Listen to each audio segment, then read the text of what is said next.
We're rendering this counter on the page and then getting all the buttons on the page and assuming that the first button is decrement and the second button is increment. But what happens if we switch the order of those buttons, or we add another button to the page or something? That is going to break our test.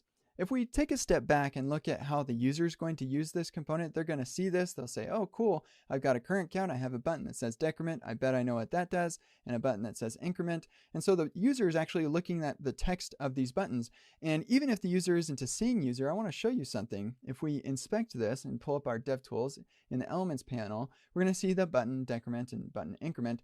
But if you go over to this chevron right here and click on the Accessibility tab under this Elements panel, then you're going to see the accessibility tree where we're currently selected on this button and it says decrement here. And if you look at the computed properties, we'll see that this has a role of button, even though we didn't specify a role attribute or anything. That's an implied role.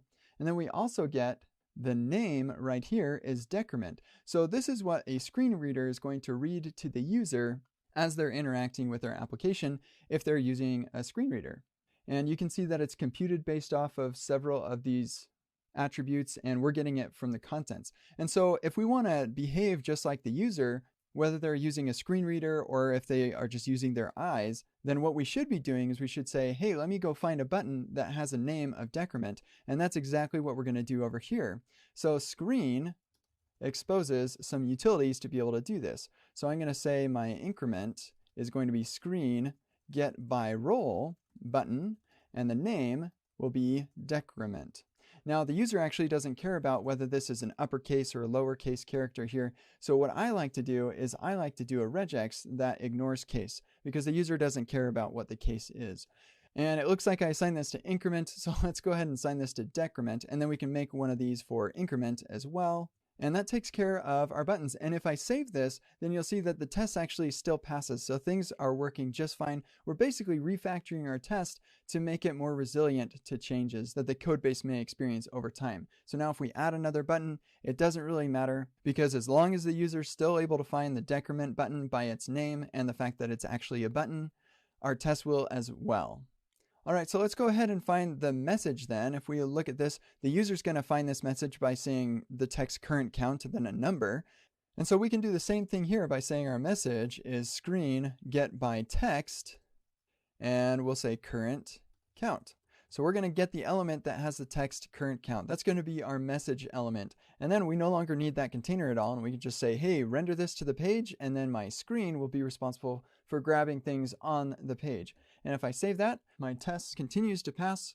And now our test is refactor friendly. So we can change the order of the buttons. That doesn't really impact the user, and it won't impact our test.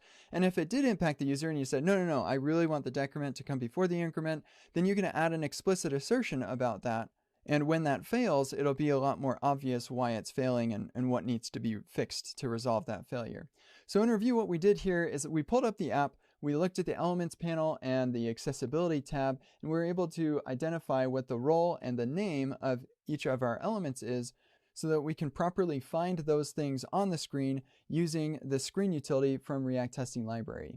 There are several different queries that you can use, and here in the documentation on Testing Library under which query should I use, we describe which one of these that you should focus on first, because you can get the same elements with different kinds of queries, and so this is where your priority should lie. There's also a really cool site called testingplayground.com, and here's the URL for that, testing-playground.com, where you can actually put in some HTML and it will render that out over here and give you what query you should be using for that particular element. And when you click on that, it'll give you the suggested query. It'll also show you some of the other queries that you could use to access that particular element, making it as easy as possible for you to know which query to use in your test to free your test from implementation details.